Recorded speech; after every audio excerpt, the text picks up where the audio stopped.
नमस्कार, मैं हूं आपके साथ मीनाक्षी रजत और आप देख रहे हैं हमारा खास शो विस्फोट। बुलेटिन में आज हम बात करेंगे यूक्रेन के खिलाफ पुतिन की खास रणनीति की। हम आपको बताएंगे कि नए साल का आगाज ज़ेलेंस्की के लिए आखिरकार कौन-कौन सी मुश्किलें लेकर के आने वाला है। साथ ही आपको इस बुलेटिन में बताएंगे कि अब यूक्रेन की सेना ने रूस के खिलाफ आखिरकार कौन सा नया प्लान तैयार कर लिया है, जिसकी वजह से रूस की दिक्कतें बढ़ रही हैं। इसके अलावा इस बुलेटिन में हम बात चीन की भी करेंगे, क्योंकि चीन लगातार अपनी साम्राज्यवादी नीति पर आगे बढ़ रहा है और इसके लिए वो अपनी ताकत भी बढ़ा रहा है। अमेरिका की ओर से एक रिपोर्ट जारी की गई है जिसमें डरावनी जानकारी है। इसमें यह बताया गया है कि चीन की बढ़ती परमाणु ताकत का जिक्र है। हालांकि इस रिपोर्ट के सामने आने के बाद से अमेरिका से लेकर के यूरोप तक टेंशन में देखने को मिल रहा है। इसके साथ ही तीसरी बड़ी स्टोरी विस्फोट की क्या होगी वो जान लीजिए। बात उत्तर कोरिया की भी की जाएगी, क्योंकि उत्तर कोरिया ने दुनिया में परमाणु हथियारों की रेस को लेकर के एक चिंता जताई है। उत्तर कोरिया की ओर से पड़ोसी मुल्क के परमाणु कार्यक्रम पर ऐतराज जताया गया है। तो कौन सा है वो देश और उसका परमाणु कार्यक्रम किस स्तर पर है, आज हम आपको इसके बारे में बताएंगे। और अब करते हैं बुलेटिन की शुरुआत। तो विस्फोट में सबसे पहले बात होगी यूक्रेन की, क्योंकि यूक्रेन पर रूस का एक और बड़ा ड्रोन अटैक देखने को मिला है। और ये कहां पर हुआ है? वोस्तो ग्रुप ने ये आर्टिलरी सिस्टम पूरी तरीके से तबाह कर दिया है। किसका? यूक्रेन का। ज़ेपोरिज़िया में यूक्रेनी सेना पर यह बड़ा हमला देखने को मिला है, जिसके बाद उसके पूरे सिस्टम को तहस नहस कर दिया गया है। यूक्रेन और रूस के बीच में जो वार पलटवार है वो लगातार चल रहा है, लेकिन इस सब के बीच में आपको बताऊं कि जो रूस का ड्रोन अटैक है वो देखने को मिला है। वोस्तो ग्रुप ने इनका जो आर्टिलरी सिस्टम है वो पूरी तरीके से तबाह कर दिया है। इसके अलावा ज़ेपोरिज़िया में भी यूक्रेनी सेना पर बड़ा हमला किया गया है। रूस की तरफ से बार बार हमले किए जा रहे हैं। अब ज़ेपोरिज़िया को निशाना बनाया गया है, तो इसके साथ साथ जो आर्टिलरी सिस्टम है उसे भी तबाह किया गया है। वोस्तो ग्रुप ने यह तबाह किया है, ऐसे आरोप लग रहे हैं। हालांकि रूस की तरफ से बार बार अटैक किए जा रहे हैं। अब तस्वीरें मैं आपको दिखा देती हूँ। ये तस्वीरें जरा देख लीजिए ड्रोन के माध्यम से, किस तरीके से ये ड्रोन उड़ता हुआ आता है और यहाँ पर जाकर के पूरी तरीके से ब्लास्ट होकर के इस जगह को नष्ट कर देता है, तबाह कर देता है। आर्टिलरी सिस्टम को तबाह किया गया है। यूक्रेन पर रूस का जो एक बड़ा ड्रोन अटैक हुआ है और वोस्तो ग्रुप ने इसे आर्टिलरी सिस्टम को तबाह किया, उसकी तस्वीरें जरा देखिए सामने निकल करके आ रही हैं। किस तरीके से इस पूरे युद्ध के दौरान जो ड्रोन है उनका सबसे ज्यादा इस्तेमाल किया गया है। इन्हें कहीं पर भी आसानी से पहुंचाया जा सकता है, वहां पर जाकर के ये ब्लास्ट करते हैं और इसके साथ एक बड़े धमाके के साथ बहुत ज्यादा नुकसान करते हैं। ज़ेपोरिज़िया में भी यूक्रेनी सेना का ये बड़ा हमला देखने को मिला है। अब एक और जानकारी आ रही है, वो भी आपको बता देते हैं। खबर यह है कि खार्किव में रूसी सेना की बड़ी सफलता देखने को मिली है। रूस का जो विल्चा इलाका है उस पर कब्जे का दावा किया जा रहा है। कहां पर हुआ है? खार्किव में हुआ है। खार्किव किस हिस्से में आता है? यूक्रेन के हिस्से में आता है। और ये रूसी सेना ने ये बड़ा हमला किया है। विल्चा इलाके पर कब्जे का दावा तक रूस की तरफ से किया गया है। Su-34 फाइटर जेट से फायरिंग की गई है। ड्रोन से यूक्रेनी सेना पर हमला किया गया है, उसकी तस्वीरें भी सामने आई है। Su-34 से जो फायरिंग की गई है, इसके अलावा ड्रोन से जो अटैक किया गया है, जो विस्फोट किया गया है, उसकी तस्वीरें। ये तस्वीरें जरा देखिए किस तरीके से यहाँ पर सिर्फ और सिर्फ धुएं का गुबार नजर आता है। लोग भागते हुए नजर आते हैं, क्योंकि उन्हें पता है कि उन्हें निशाना बनाया जा रहा है और उन्हें निशाना बनाया जाए इसकी वजह से वो भागते हुए नजर आते हैं। दो अटैक किए गए हैं। ये दोनों ही अटैक रूस की तरफ से किए गए हैं। किस पर किए गए हैं? यूक्रेन पर किए गए हैं। एक में आर्टिलरी सिस्टम को तबाह किया गया है, तो दूसरे में इसके साथ ही ज़ेपोरिज़िया में यूक्रेनी सेना पर बड़ा हमला हुआ है। दूसरे में खार्किव को तबाह किया गया है। खार्किव में रूसी सेना को यह बड़ी सफलता उस वक्त मिली है जब विल्चा इलाके में कब्जे का दावा किया गया। इसके लिए बाकायदा Su-34 फाइटर जेट तक का इस्तेमाल किया जाता है, जिसकी वजह से ज्यादा नुकसान रूस यूक्रेन को पहुंचाने की कोशिश कर रहा है। रूस और यूक्रेन के बीच जबरदस्त जंग चल रही है। साल 2025 जैसे जैसे बीत रहा है, रूस के यूक्रेन पर हमलों में तेजी आती जा रही है। इन सब के बीच जानकारी है कि रूस की सेना क्रिसमस पर यूक्रेन की दहलानी की एक और बड़ी तैयारी कर रही है।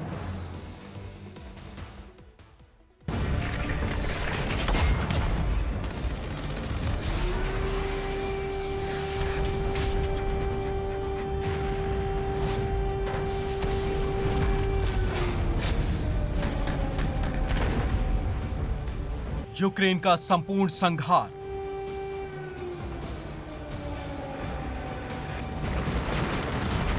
पुतिन का नए साल का प्लान,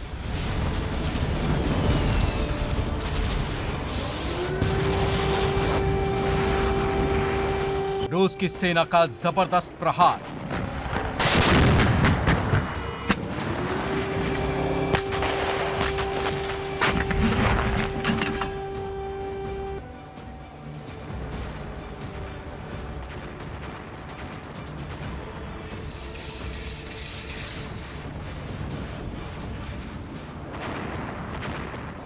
साल 2025 खत्म होते होते यूक्रेन में जबरदस्त तबाही मच रही है। रूस की सेना लगातार यूक्रेन के अलग अलग इलाकों को दहला रही है।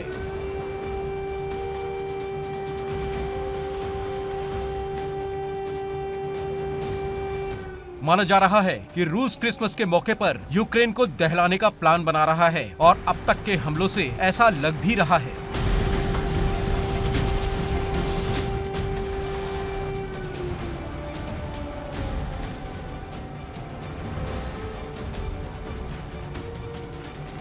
रूस यूक्रेन को पूर्व से पश्चिम तक और उत्तर से दक्षिण तक दहला रहा है। पुतिन की सेना क्रिसमस के मौके पर यूक्रेन पर बड़ा हमला कर सकती है और खबर है कि पुतिन से इसकी मंजूरी भी मिल चुकी है और शायद ज़ेलेंस्की भी इस बात को बखूबी जानते हैं।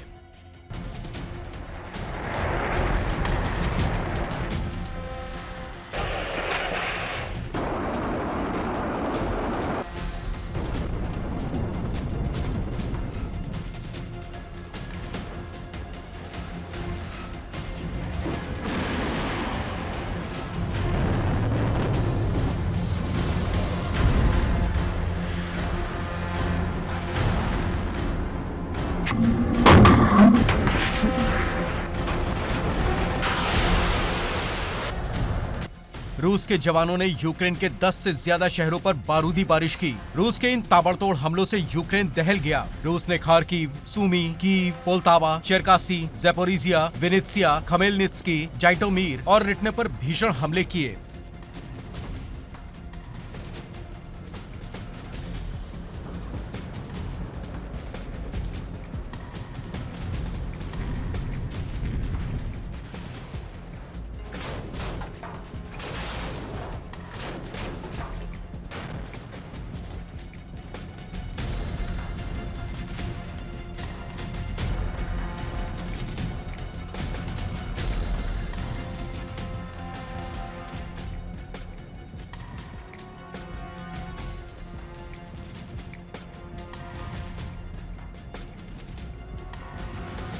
क्रेमलिन के जवानों के निशाने पर सैन्य अड्डों के साथ साथ रिहायशी इमारतें और ऊर्जा इंफ्रास्ट्रक्चर भी रहे।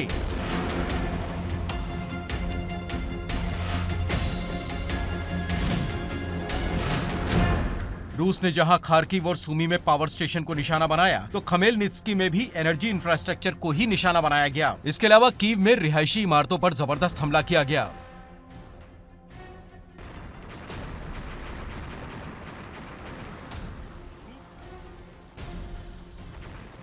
बताया जा रहा है कि 22-23 दिसंबर की रात को रूस ने 650 ड्रोन और 30 से ज्यादा मिसाइलों से हमला किया। रूस के हमलों की वजह से कीव के कई इलाकों में भीषण धमाके सुने गए। रूस का एक ड्रोन पार्किंग में गिरा, जबकि कई मकानों में भी आग लग गई। इसके अलावा मल्टी स्टोरी बिल्डिंग को भी नुकसान पहुंचा।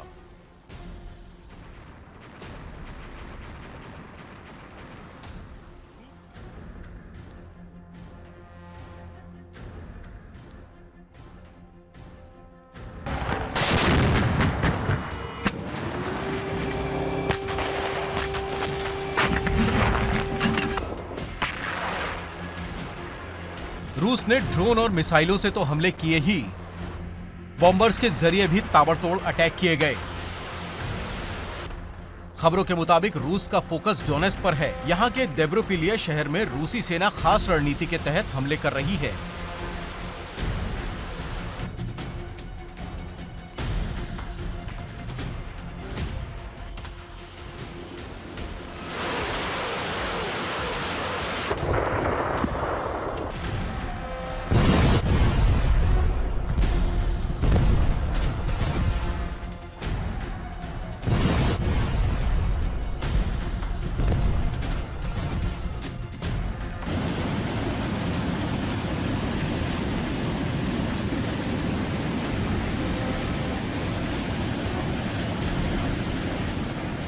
इसमें रूसी जवान कई छोटी छोटी टुकड़ियों में बंटकर हमला करते हैं। इन टुकड़ियों में 15 से 25 जवान, माइन क्लियरिंग व्हीकल, टैंक और बख्तरबंद गाड़ी होती है। ये खास फॉर्मेशन में आगे बढ़ते हैं। सबसे पहले माइन क्लियरिंग व्हीकल रास्ते से माइंस को हटाती चलती है, जिसके बाद बख्तरबंद गाड़ी, टैंक और फिर इन्फेंट्री के जवान आगे बढ़ते हैं।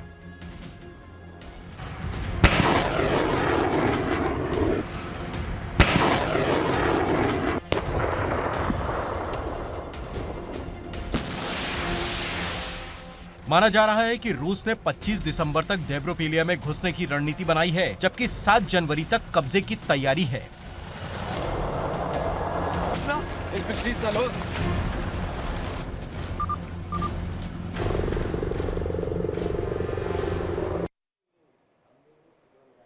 तो क्रिसमस के मौके पर यूक्रेन पर बारूदी बारिश के साथ ही रूस अब यूक्रेन में एक नई योजना पर भी काम कर रहा है ताकि ज्यादा से ज्यादा नुकसान किया जा सके।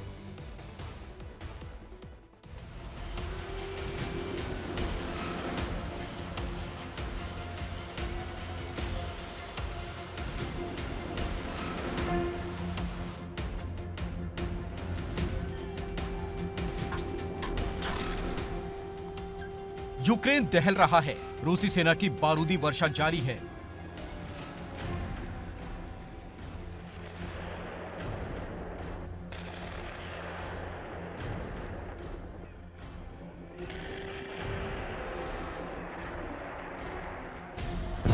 यूक्रेन के चप्पे चप्पे पर तबाही का मंजर है।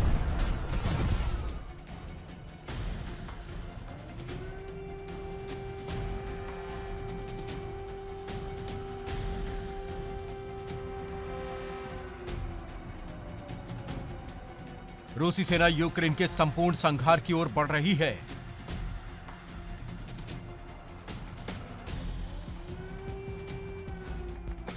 खबर है कि पुतिन ने इसके लिए ग्रीन सिग्नल भी दे दिया है।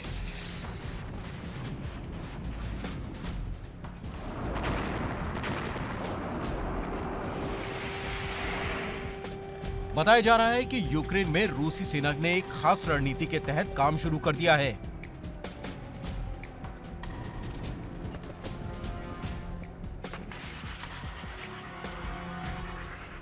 खबर है कि यूक्रेन में रूस एक बफर जोन का निर्माण करना चाह रहा है। यही वजह है कि खार्किव और सुमी से लेकर ओडेसा तक ताबड़तोड़ हमलों का सिलसिला जारी है।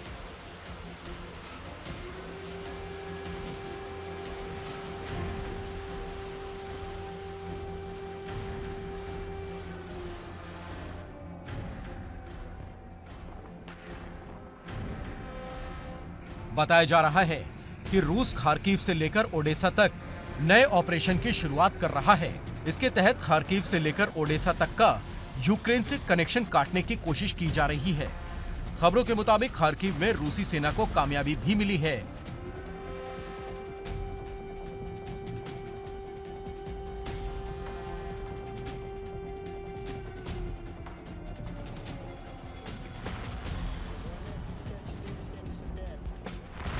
यहां के वेल्चा गांव पर रूसी सेना का कब्जा हो गया। यहां Su-34 फाइटर जेट से हमला किया गया। यहां यूक्रेनी सेना पर भीषण हमला किया गया।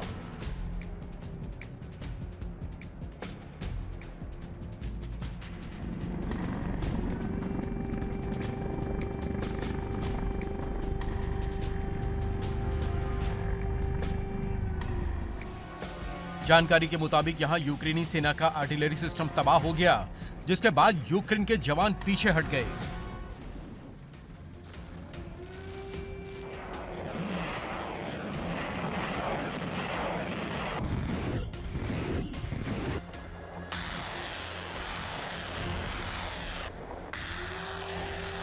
इसके अलावा नेप्रोपेट्रोवस्क में भी रूस को बड़ी कामयाबी मिली।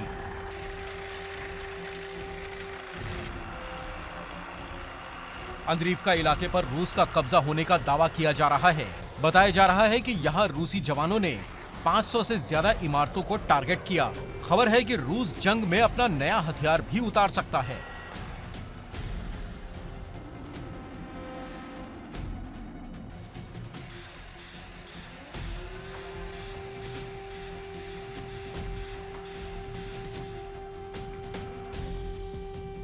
मीडिया में छपी खबरों के मुताबिक रूस के ड्रोन यूक्रेन के जवानों पर एक केमिकल का छिड़काव कर सकते हैं, जिससे जवानों की याददाश्त जा सकती है। वो अपनी ट्रेनिंग भूल सकता है, जंग लड़ने से इनकार कर सकता है। यानी अगर पुतिन का यह हथियार कारगर होता है तो ज़ेलेंस्की के जवान लड़ने से पहले ही हार जाएंगे और यूक्रेन की सेना को अपाहिज बना दिया जाएगा। हालांकि अभी तक रूस ने ऐसे किसी हथियार की पुष्टि नहीं की है।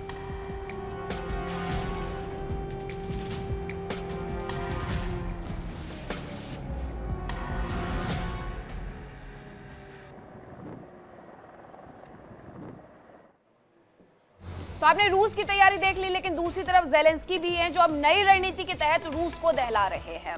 यूक्रेनी सेना के हमलों से पुतिन की टेंशन बढ़ गई है, लेकिन उनकी तरफ से जो तैयारी की गई है उसके सामने रूस की सेना भी कहीं ना कहीं माथा टेक रही है।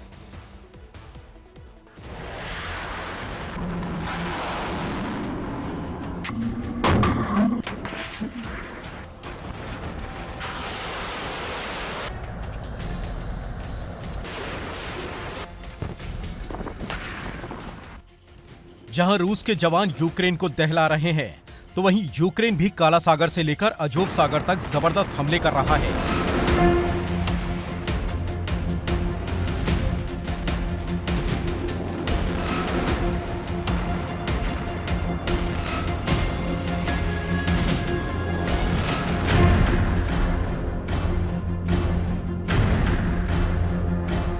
ज़ेलेंस्की ये जानते हैं कि रूस के हमलों की इंटेंसिटी और फ्रीक्वेंसी तभी कम हो सकती है जब उन्हें भी खतरे का एहसास हो। शायद यही वजह है कि यूक्रेन के जवान अब क्रीमिया और रूस के अंदर तक हमले कर रहे हैं।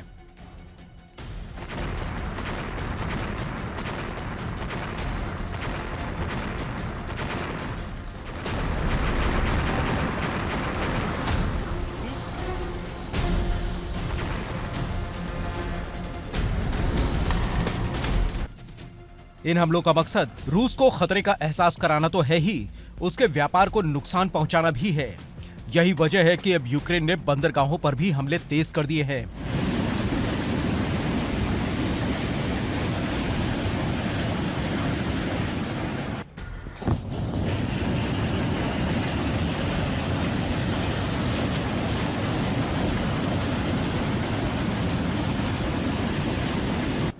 खबरों के मुताबिक कुछ दिन पहले ही यूक्रेन के प्लान 2C की जानकारी मिली। रूसी खुफिया एजेंसी इसे डिकोड करने में लगी थी, लेकिन बीते कुछ दिनों में यूक्रेन के हमलों से इस प्लान की हकीकत सामने आती दिख रही है।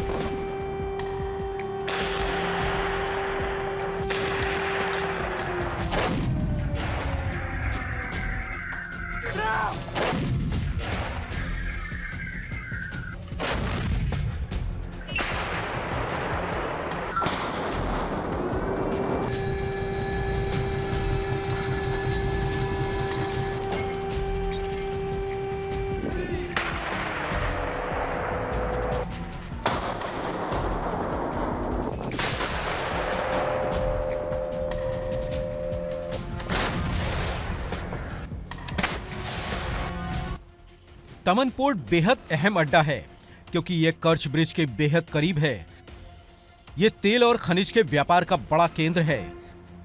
यहां से एलपीजी गैस की सप्लाई की जाती है। इसके अलावा यहां से कोयले और अनाज की भी सप्लाई की जाती है। यूक्रेन ने रूस के तमन पोर्ट पर भीषण अटैक किया। यह पोर्ट काला सागर और अजोव सागर के बीच का जंक्शन है। यहां से क्रीमिया भी बेहद करीब है।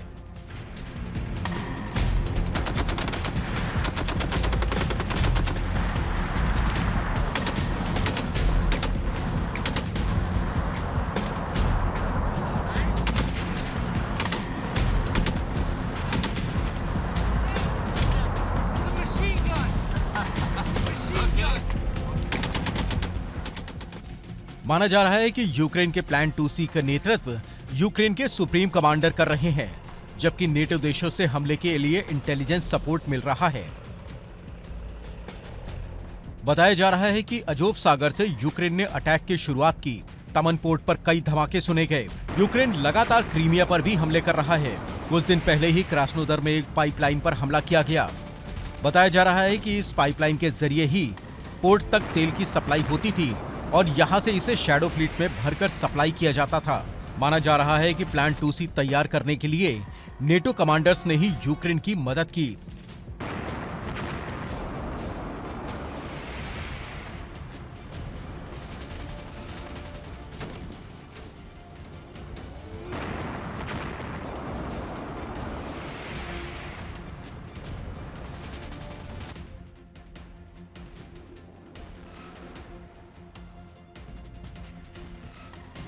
क्योंकि पुतिन का सारा फोकस फिलहाल डोनबास पर है और यही वजह है कि अब यूक्रेन रूस पर दो तरह से हमले कर रहा है।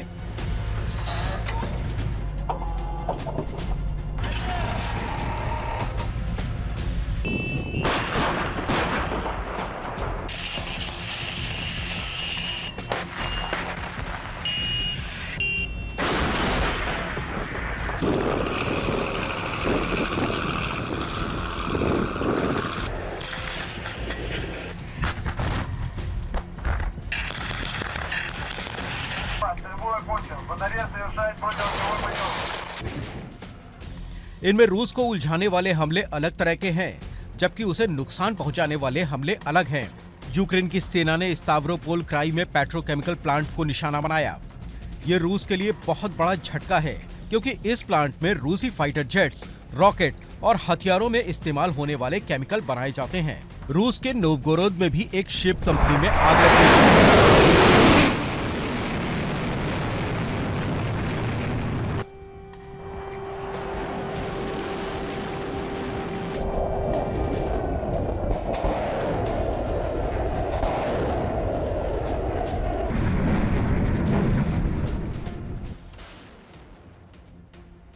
रूस के लिए सबसे बड़ी मुश्किल ये है कि यूक्रेन अब केवल पश्चिमी देशों पर हथियारों के लिए निर्भर नहीं है, बल्कि अब वो स्वदेशी हथियारों से भी बड़े हमले कर रहा है। यूक्रेन की फ्लेमिंगो मिसाइल रूस की टेंशन बन गई है। इस मिसाइल का अपग्रेडेड वर्जन रूस में भारी तबाही मचा रहा है। रूस की सबसे बड़ी मुश्किल ये है कि ये लॉन्ग रेंज मिसाइल है और फ्लेमिंगो मिसाइल के अपग्रेडेड वर्जन को ट्रैक करना बेहद मुश्किल है।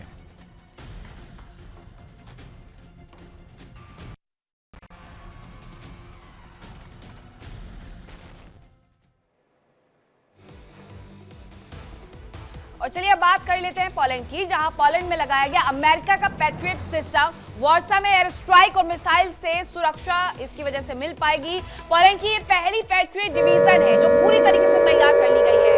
अब ये जानकारी क्या है, एक बार फिर से समझ लीजिए कि पोलैंड में ये जानकारी मिल रही है कि अमेरिका का जो पैट्रियट सिस्टम है उसे लगा दिया गया है वार्सा में, जो कि उसकी राजधानी है, बड़ा शहर है वार्सा। एयर स्ट्राइक और मिसाइल से सुरक्षा मिलेगी। पोलैंड की ये पहली डिवीजन है जिसे यहाँ पर तैनात किया गया है। अब ये देखिए किस तरीके से इसका इस्तेमाल भी आने वाले वक्त में किया जाएगा। तो वार्सा को एक बार फिर से कहीं ना कहीं सुरक्षित बनाने के लिए यह कदम उठाया गया है। एडवांस रडार कमांड सिस्टम भी तैयार किए गए हैं। पैट्रियट डिवीजन पूरी तरीके से तैयार कर ली गई है। एडवांस रडार भी इसमें लगाया गया है। तो ये जानकारी मिली है इसको लेकर के।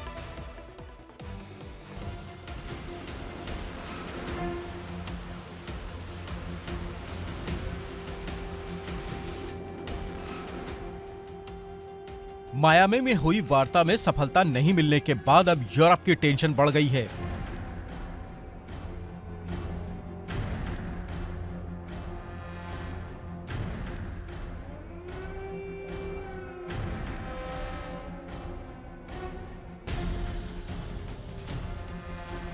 क्योंकि एक तो पुतिन का गुस्सा भड़क सकता है, जबकि प्लान मंजूर नहीं होने से ट्रंप भी नाराज हो सकते हैं। और शायद यही वजह है कि अब यूरोप और रूस आमने सामने आ गए हैं, जिससे ऐसी तबाही दस्तक दे रही है जो पूरी दुनिया के लिए विनाशकारी साबित हो सकती है। पिछले कुछ दिनों में चंद ऐसी घटनाएं हुई जो आने वाली तबाही की ओर इशारा कर रही हैं।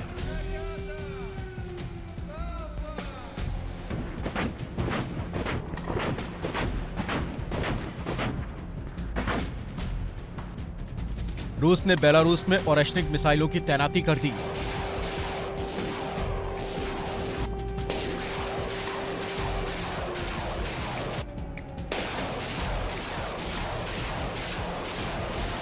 रूस और यूक्रेन के बीच समझौता नहीं हो पाने के बाद अब नेटो और रूस युद्ध के बेहद करीब पहुंच गए हैं।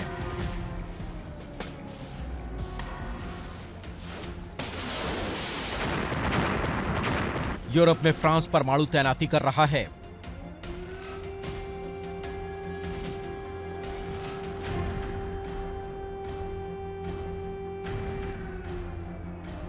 रूस ने अपनी परमाणु टेस्ट साइट खोल दी है।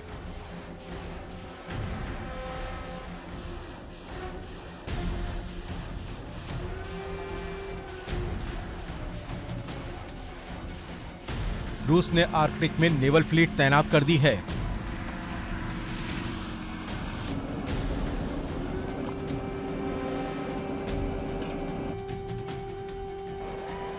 जबकि मिसाइल साइलो भी वॉर रेडी कर दिए गए हैं।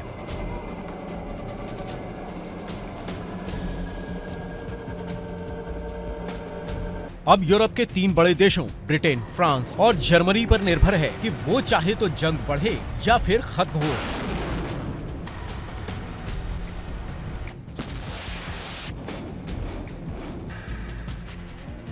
खबर है कि पुतिन यूरोपीय देशों में इंटरनेट सेवा को भारी नुकसान पहुंचा सकते हैं। इसके लिए वो स्टारलिंक के सैटेलाइट को तबाह कर सकते हैं। खबर है कि रूस एक ऐसा सैटेलाइट स्टारलिंक की कक्षा में छोड़ सकता है जिससे धातु के छर्रे निकलेंगे। ये एक बादल जैसा आकार बना लेंगे और जैसे ही स्टारलिंक सैटेलाइट इनके करीब आएगा, ये धातु के छर्रों की वजह से नष्ट हो जाएगा। फिलहाल यूक्रेन पूरी तरह से स्टारलिंक की सेवाओं पर निर्भर है, जबकि Norway, Sweden, Denmark, Romania, Moldova, Bulgaria, Britain, France और इटली भी कुछ हद तक स्टारलिंक की सर्विसेज पर निर्भर है। यहाँ भविष्य में स्टारलिंक की सेवाएं बढ़ाई जा सकती हैं। यानी ये साफ है कि अगर स्टारलिंक सैटेलाइट को नुकसान हुआ तो यूरोप और यूक्रेन के कई हथियार और मिसाइलें फायर होने से पहले ही बेकार हो सकती हैं।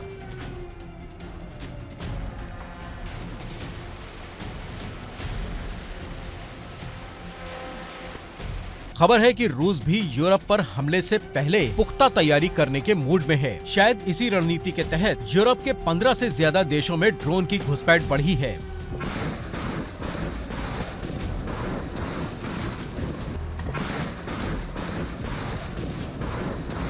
इसके अलावा सर्विलांस के जरिए अहम जानकारियां जुटाई जा रही हैं। रूस के हमलों की आशंका नेटो को भी है और यही वजह है कि बाल्टिक देशों में 7 लेयर्स का सुरक्षा चक्र तैयार किया जा रहा है।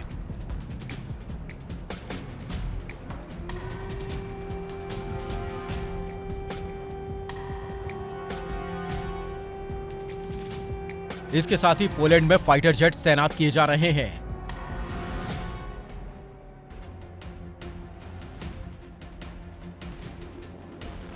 जबकि नेटो देशों में 8 लाख जवानों की भी तैनाती की जा रही है। फिलहाल सिर्फ उम्मीद की जा सकती है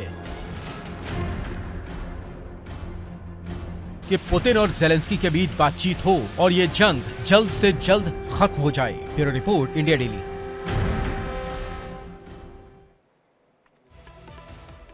और अब बात करेंगे उत्तर कोरिया की, एक ऐसा देश जहां के किम जोंग उन तानाशाह हैं, लेकिन उन पर निगाहें दुनिया की टिकी रहती हैं कि अब उनकी तरफ से कौन सा फैसला लिया जाएगा। लेकिन उत्तर कोरिया एक बार फिर से अपने पड़ोसी देश के लिए मुश्किलें खड़ी करते हुए नजर आ रहा है। ऐसा इसलिए क्योंकि उत्तर कोरिया ने अपने पड़ोसी मुल्क के परमाणु कार्यक्रम पर ऐतराज जताया है और यहां तक कह दिया कि मानवता के लिए ये बड़ा खतरा है। अब कौन सा वो देश है जिसे लेकर के ऐतराज है, इस रिपोर्ट में देखिए।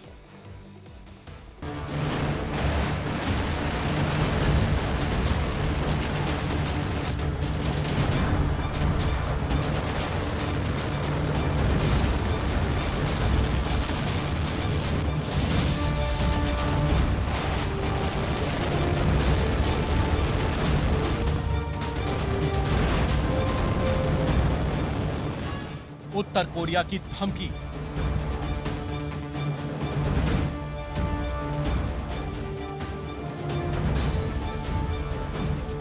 전략 미사일 병들의 의지로 용암 마냥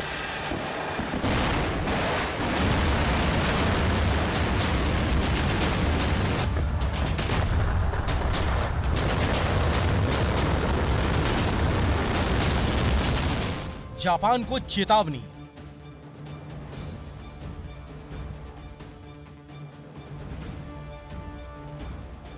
रेड लाइन पार तो बढ़ेगा खतरा।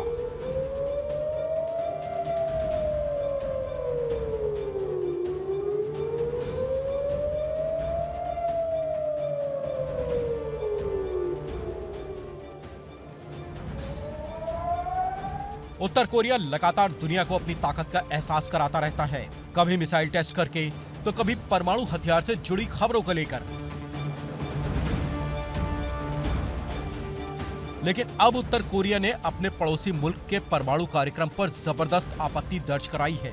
दरअसल जापान के एक अधिकारी की ओर से कहा गया कि जापान के पास परमाणु बम होने चाहिए। उत्तर कोरिया ने जापान के परमाणु कार्यक्रम पर जबरदस्त ऐतराज जताया और उसे रेड लाइन पार करने वाला करार दिया। साथ ही इसे एशिया में परमाणु हथियारों की रेस बढ़ाने वाला बताया।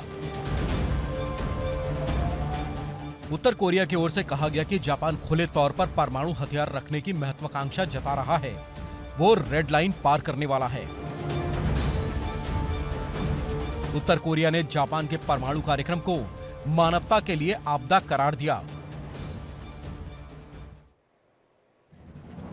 हालांकि उत्तर कोरिया के पास परमाणु हथियार मौजूद हैं और वो कभी भी एक और परमाणु परीक्षण कर सकता है, ये भी रिपोर्ट्स कहती हैं। लेकिन उसे डर क्यों?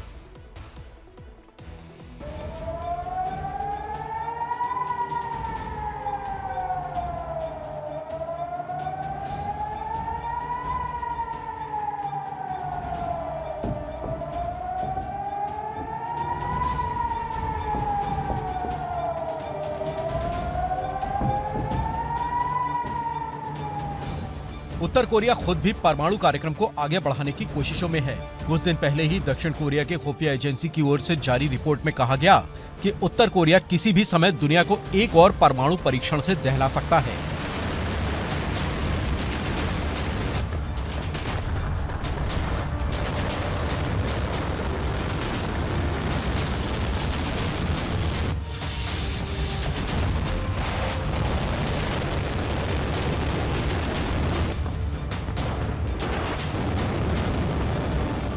इसके लिए उत्तर कोरिया के वैज्ञानिकों ने तैयारी पूरी कर दी है। सेना ने संसाधन भी जुटा लिए हैं। केवल किम जोंग उन की मंजूरी का इंतजार है। रिपोर्ट के मुताबिक उत्तर कोरिया अपना 7वां भूमिगत परमाणु परीक्षण करने के लिए तैयार है। हालांकि सेना को अपने तानाशाह किम जोंग उन की मंजूरी का इंतजार है। खबरों के मुताबिक किम के पास करीब 50 परमाणु हथियार मौजूद हैं। उत्तर कोरिया साल 2006 से 2017 के बीच 6 बार अंडरग्राउंड न्यूक्लियर टेस्ट कर चुका है। जानकारी के मुताबिक उत्तर कोरिया के पास पहले से ही परमाणु विस्फोट करने से संबंधित सामान मौजूद है और वो अपना साजो सामान सुरक्षित करने की कोशिशों में लगा हुआ है और उसके इस काम में रूस भी उसकी मदद कर रहा है। फिलहाल उत्तर कोरिया की धमकी से दुनिया में टेंशन जरूर बढ़ गई है, क्योंकि सन की तानाशाह से पूरी दुनिया हमेशा ही सतर्क रहती है। Bureau report, India daily.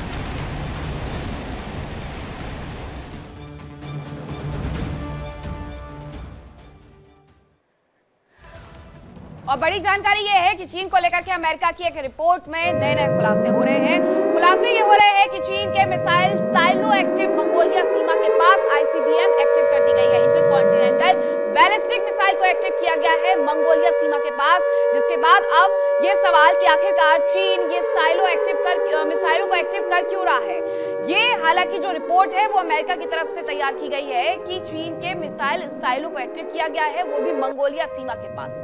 अब ये इंटरकॉन्टिनेंटल बैलिस्टिक मिसाइल है जिसे एक्टिव किया गया है। अब आने वाले वक्त में इस बात को लेकर के खुलासे जरूर होंगे कि आखिरकार मंगोलिया के साथ अब चीन की कौन सी वो तनातनी है जो बढ़ती हुई नजर आ रही है। हालांकि जो इतिहास है वो कहता है कि मंगोलिया के साथ भी चीन के रिश्ते बहुत अच्छे नहीं है, लेकिन अमेरिका की रिपोर्ट ने जो ये बड़ा चौंकाने वाला खुलासा किया है उसके बाद एक्सपर्ट्स की भी कहीं ना कहीं जो राय है वो सामने आ रही है कि एक बार फिर से क्या जो अपने आसपास के देश हैं उस पर चीन शिकंजा कसते हुए नजर आ रहा है। चीन की तरफ से बार बार ऐसे उकसावे वाली जो राजनीति है, जो कूटनीति है, उसे क्यों अपनाया जाता है। आपको याद होगा कि पिछले दिनों किस तरीके से उसने जापान के साथ मोर्चे पर खुलकर के बात की थी और उसका कहना था कि अगर हमारे आंतरिक मुद्दे में कोई दखल देगा तो हम उसे छोड़ेंगे नहीं। अब बात करते हैं चीन की, जिसे लेकर के जारी की गई इस रिपोर्ट ने दुनिया की टेंशन बढ़ा दी है। इस रिपोर्ट में यह बताया गया है कि चीन लगातार ताकत को अपनी बढ़ाने की कोशिश में जुटा हुआ है।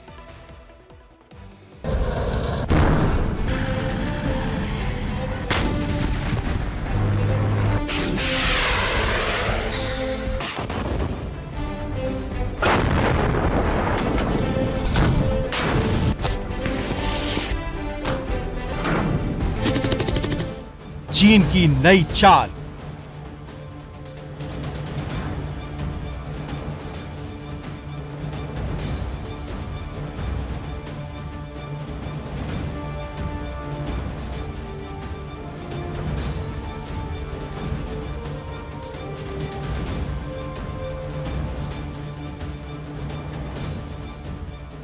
अमेरिका ने दी चेतावनी।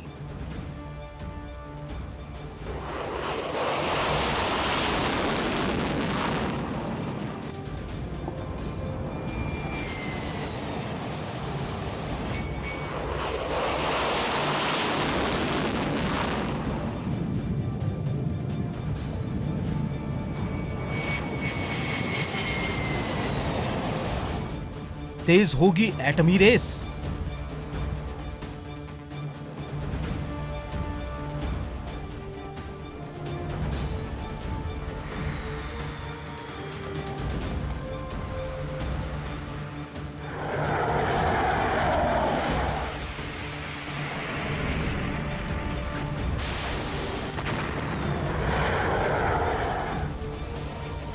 अपनी विस्तारवादी नीतियों पर चलते हुए चीन तेजी से महाशक्ति बनने की चाह रख रहा है।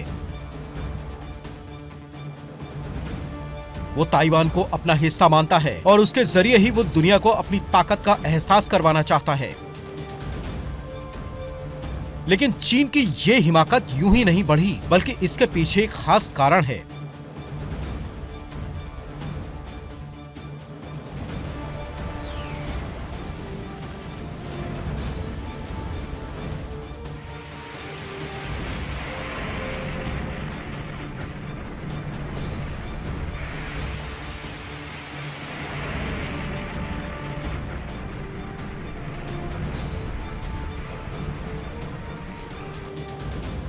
पेंटागन की रिपोर्ट के मुताबिक चीन ने 100 से ज्यादा इंटरकॉन्टिनेंटल बैलिस्टिक मिसाइल DF-31 तैनात कर दी है। इन मिसाइलों की रेंज 11,000 किलोमीटर है।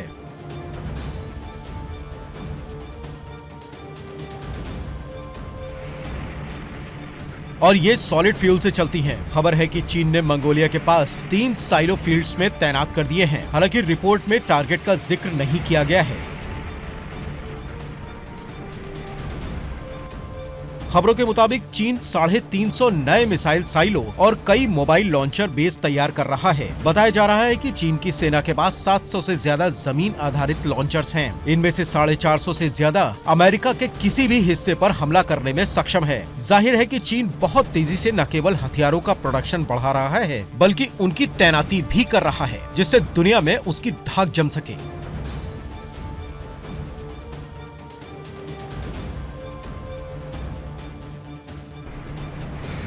खबरों के मुताबिक चीन के पास साल 2024 तक 600 परमाणु वॉरहेड्स थे, जबकि 2030 तक इनकी तादाद 1000 से ज्यादा हो सकती है। हालांकि ड्रैगन की ओर से हर बार यही दावा किया जाता है कि वो किसी भी देश पर पहले परमाणु हमला नहीं करेगा।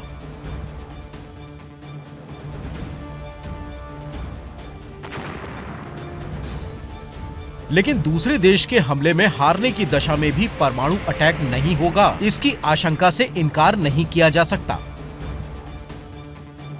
खबरों के मुताबिक चीन अपनी जमीन, हवा और पानी में न्यूक्लियर प्लेटफॉर्म का विस्तार कर सकता है। अमेरिका की इस रिपोर्ट के सामने आने के बाद से यूरोप में भी हड़कंप है, क्योंकि इन मिसाइलों की रेंज में अमेरिका से लेकर पूरा यूरोप आता है।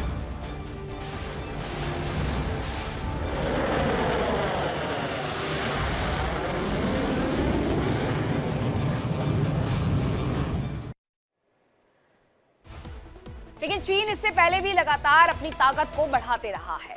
इसके साथ ही ताइवान पर कब्जा जमा करके वो दुनिया को अपनी ताकत का संदेश भी देना चाह रहा है।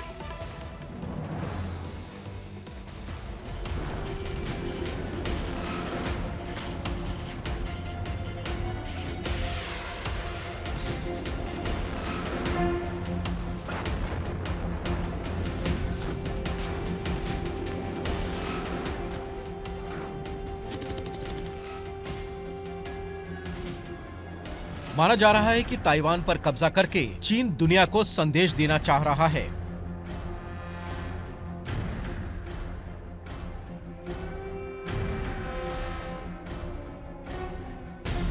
खबर है कि साल 2027 तक चीन की सेना ताइवान पर कब्जा करना चाह रही है।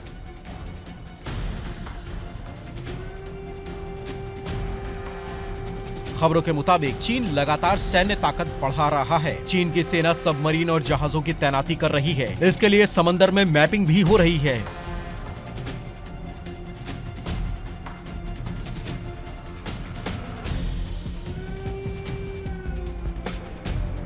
खबरों के मुताबिक चीन में हथियारों के कारखाने 24 घंटे काम कर रहे हैं। चीन की शिप बिल्डिंग क्षमता अमेरिका से करीब 230 गुना ज्यादा है।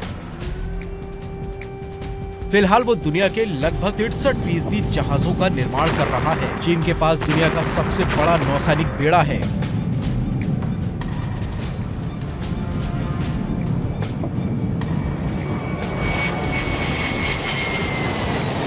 हाल ही में उसने अपना तीसरा एयरक्राफ्ट कैरियर फुजियान समुद्र में उतारा है।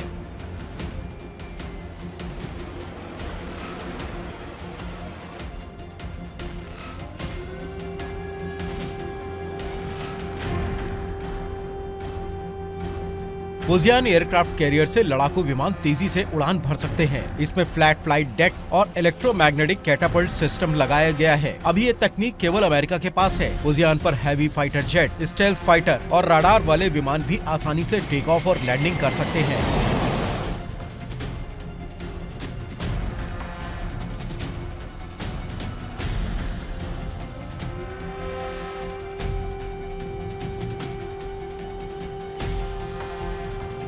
चीन में छठी पीढ़ी के लड़ाकू विमान J-36 पर काम किया जा रहा है। कुछ दिन पहले ही इसकी तस्वीरें सामने आईं। इसे लड़ाकू विमान के साथ ही बॉम्बर्स की तर्ज पर डिजाइन किया गया है, यानी इस फाइटर जेट से भारी और विशालकाय बम भी गिराए जा सकेंगे।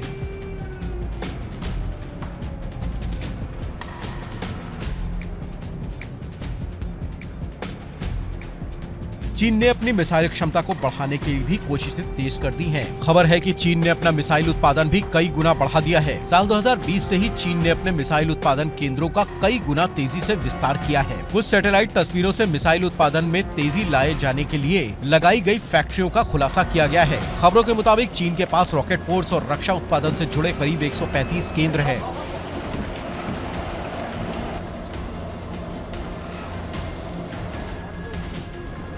इनमें से 60% से ज्यादा का पिछले 5 साल में काफी बड़े पैमाने पर विस्तार हुआ है। चीन ने वुहान में मिसाइल उत्पादन के लिए 10 फैक्ट्रियां लगवाईं। इसके अलावा बीजिंग और शियान प्रांत में भी 9 फैक्ट्रियां हैं। इसके साथ ही भारत की सीमा के पास असम के नजदीक चेंगडू और गुजियांग में भी एक मिसाइल फैक्ट्री है।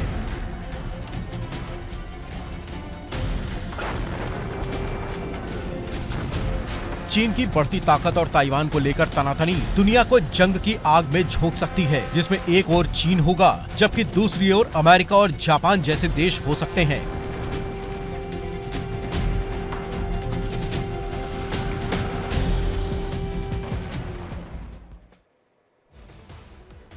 और खबरों में आगे बढ़ते हुए विस्फोट में अब बात करते हैं वेनेजुएला की। ट्रंप की चेतावनी और सेना की घेराबंदी के बीच ये सवाल उठ रहा है कि क्या निकोलस मादुरो का हश्र सद्दाम हुसैन और मोहम्मद गद्दाफी जैसा होने वाला है। आर्थिक नाकाबंदी, फिर सैन्य दबाव के बाद सत्ता का पतन। अमेरिका की ये रणनीति पहले भी इराक और लीबिया में देखी गई थी, इसीलिए ये सवाल है।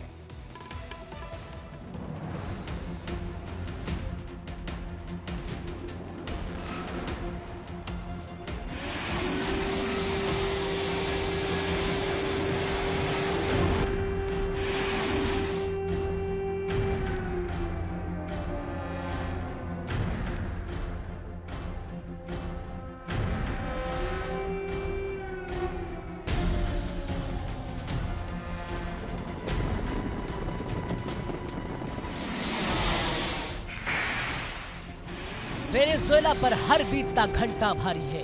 कैरिबियन की लहरों में जंग की गूंज सुनाई दे रही है। अमेरिका की जंगी तैयारी पूरी है। अमेरिका की घेराबंदी कसी जा चुकी है और सामने है वेनेजुएला की हुंकार भारी है। अमेरिका और वेनेजुएला के बीच तनाव अब चेतावनी नहीं बल्कि युद्ध के मुहाने पर खड़ा दस्तक दे चुका है।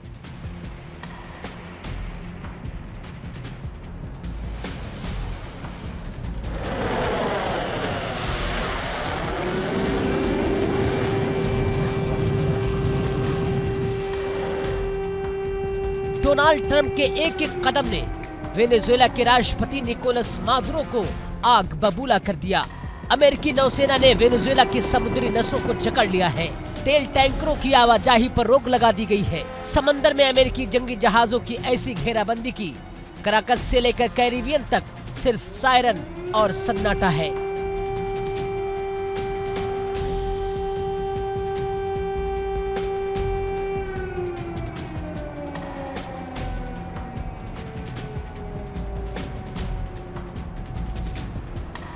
मादुरो के सत्ता गलियारों में अब ये स्वीकार किया जा रहा है कि राष्ट्रपति की जान खतरे में है।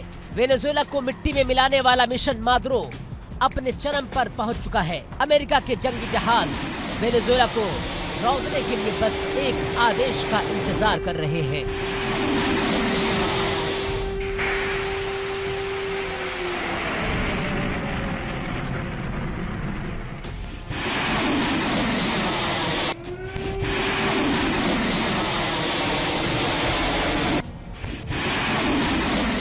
अमेरिका ने अपना सबसे खतरनाक हथियार कैरिबियन में उतार दिया है। दुनिया का सबसे बड़ा aircraft Gerald Ford carrier battle group पूरी ताकत के साथ तैनात है। परमाणु पनडुब्बियां, missile destroyer, air defence shield और हजारों नौसैनिक, करीब 5000 नौसैनिक और 75,000 से ज्यादा फाइटर जेट्स की मारक क्षमता किसी भी वक्त तबाही बरपा सकती है।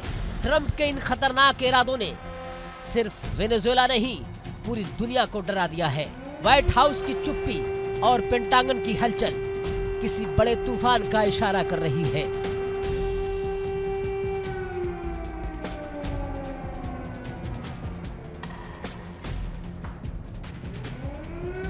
लेकिन इधर कराकस भी चुप नहीं बैठा है।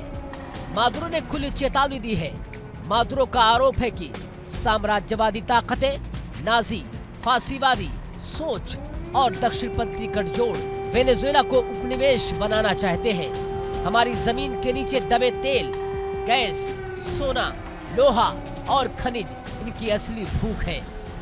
मादुरो का साफ संदेश है, हमने अपनी जमीन की रक्षा के लिए हर जरूरी कदम उठा लिए हैं।